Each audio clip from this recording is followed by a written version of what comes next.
name is Dr. Michael Hoenig. I'm an orthopedic surgeon here at Carolina Orthopaedic and Neurosurgical Associates. I've been in practice here in Spartanburg since 2008.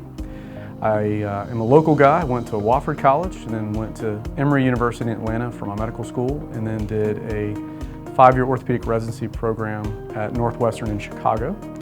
And then I did a fellowship in Charlotte with a large group called OrthoCarolina, where I did a combined fellowship that focused on sports medicine as well as shoulder and elbow conditions. On a daily basis, I treat patients of all different backgrounds, all different sizes and ages. We have a large population of athletes, but we also have a large population of folks in their 40s to 60s. I focus mostly on conditions that affect the shoulder, the elbow, and the knee. In our practice, we have our main goal of trying to avoid surgery if possible.